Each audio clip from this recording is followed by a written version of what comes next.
Today we're talking about getting switched on, about being at your best. I got that term actually when I was in Australia. Any people from Australia here? Fantastic. My mates, I was down there working with Tony Robbins, setting him up on that first tour back in the early 90s. And my mates would say, oh, mate, you switched on today. You got me switched on. I knew that was good, right? How many people do you know who are switched off? Because here's the key. Have you ever had somebody new come into your company that's so excited to get that job, they love what they do, they don't even know what they don't know yet? You know people like that? I call those people ignorance on fire. The opposite of ignorance on fire, people been around too long, I call them knowledge on ice. Because part of my goal is when you go to your place of employment or you go home at the end of the day, I mean, you should walk in, you should brighten that place when you walk in. Is that true? Yeah. I didn't get unanimous from that. You should brighten that place when you walk in. Is that true? Yeah. Here's the danger. Some people brighten it each day when they leave. You don't want to be that person. Because I still think right now, it's still fairly easy to be successful in the world today. What do y'all think? Here's why. It's fairly easy to be successful. That's okay. You're not going to agree with everything I have to say. Take it from this angle. It's fairly easy to be successful because there's so many people who are satisfied with being mediocre. My favorite band is U2. Any U2 fans here? Everybody else ever hear of U2? Big Irish band, Bono, The Edge, right? And last year still had the biggest tour, over 554 million. Not a bad year, okay? One of those, you're probably set, right? And Bono was talking about the process several years ago of a song called Vertigo. Wins the Grammy off an album that won the Grammy. And this is what happens. Hopefully, this is what you've done here, trying to work on your business, taking it to the next level. And this is what they said. They've been in the studio for months, multiple producers, listening to it. And Bono recalls an early version that, and I love this language, that was massaged, hammered, tweaked, and lubed. You got to go into the studio and work on stuff, is that right? Because not everything works the way it should. And this is what he said. They listened to it. Everybody agreed that song was very good. Most people, after working on something hard, get to very good, we do what?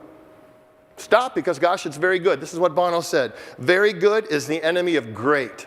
You think great is right next door? It's not. It's in another country. Being good at what you do becomes the enemy of being great at what you do. When somebody comes in, and the host has got 242, they're ready, that welcome, there's a good way to do it. Is that right? And there's a great way to do it. Engagement factor, intonation, proximity, eye contact, the feeling transferred. Is that true? There's a chasm between that way. If you're having a great goodbye, using their name, I understand you have that great memory expert, using those tricks to remember people's name, shaking their hand and say, we so much appreciate your business, we look forward to seeing you next time. There's a good way and a great way. Is that true? The challenge is, because of the numbers of your business, you have to do stuff how often? Over and over and over. You got to keep up at that bar, right? The gap. And it's a myth that the length of time you do something equates to how good you are at it. What do you think?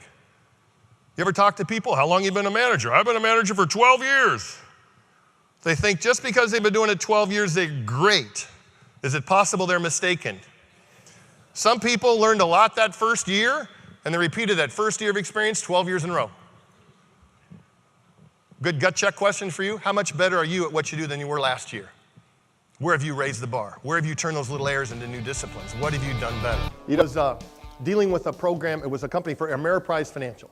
And they have a group called River Source Distributors that sells their products to their financial advisors. And I asked the top guy, hey, can you look back and think of was there a moment in your career where it turns you around? He said there was. We had to focus and change the way we went to market. We had A, B, and C advisors we called on. We had to spend a lot more time with A, high opportunity advisors, and I had to totally reorganize everything I did. And I was getting advice, and he said, you need to do this and this and this and this. And I was like, my territory is a little different. I think I can do it this way. And then he just looked at me and said, hey, why are you fighting to be average? That was the moment when everything turned around. There's a fill in the blank there. It says, am I fighting to be average? What are you not willing to do? Are you willing to do the little things to make sales easier? I guarantee you, if you start getting a lot more quality testimonials, you start practicing telling your story, you start recording yourself, your percentage of calls to appointments made is going to go up. Is that true? the equation's going to get better. If you have a way to create a VIP list and stay in touch with people and be an added resource, you'll get more unanimous. So the crux of my message to get switched on is in this box right here. It says this. It's showtime when you guys get face-to-face or on the phone with a customer. Is that right?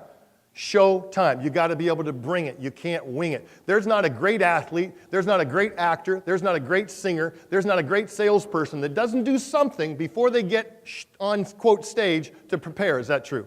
I'm just saying there's times in your life it's showtime. Is that right? You do a lot of things, quote, virtually. Is that true? How many of you do conference calls? Now, be honest, most of them are hideous. Aren't they? I mean, there's no real energy. It's like, oh, boy. How many of you, when you do a presentation, can you tell if that person's into it? Okay, here's the key. You ask, everybody stand up for me real quick. Stand up for me real quick. Grab your little card, and I'll show you something. Grab your little card. Put your stuff down. Grab your little card. Here's what I've learned. You see where it says, where am I now, 0 to 10? So here's what I want to do. Take a second. Ask yourself, where am I now? 10 is unstoppable. 0 is comatose. Just ask yourself, where are you right now? I'm going to teach you a trigger or a routine to get switched on immediately. Some of you already do this. But motion creates emotion. Everybody say this? Motion creates emotion. Okay, let's say it less like a robot, a little more energy. Come on. Motion creates emotion. Think about it. When you're on a roll and doing well, do you walk differently? Breathe differently? Move differently? Some people are so sedentary, they're not switched on enough because they're not moving. Is that possible? So here's what I'd like you to do.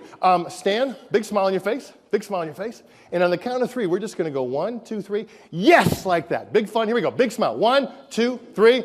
Yes! Now, where was that 0 to 10? It was pretty good first try. A couple people got to take your hands out of your pockets for me. Just for fun, I want you to do it one more time at a level 40, but hold it for 5 seconds. I share something with you magical. Go level 40, hold it for 5 seconds. Here we go. 1, you too, sir. Here we go. 1, 2, 3. Yes! Now hold that. Turn around, look at your friends. Turn around, look at your friends. Turn around, turn around, turn around. Here's the money question in your business. Is it possible you picked up the phone and you didn't have this energy? Is it possible that sometimes after the 14th customer of the day that you don't have this energy? Is that possible? Okay, better than popping a Red Bull in the afternoon. Knowing motion creates emotion. Maybe you go out in the back room and you do 10 jumping jacks. I don't know, take a walk. Take a 10-minute walk. Get out of the store. You can't be in there 12 hours at a time. Is that true? Okay, so here's the key. Put that little card up where you can see it. How often do you need to ask, where am I now, 0 to 10? More than once a month. Does that make sense? You can save that down day from being the down month. Okay, one more yes. Let's finish up here. 1, 2, 3. Yeah!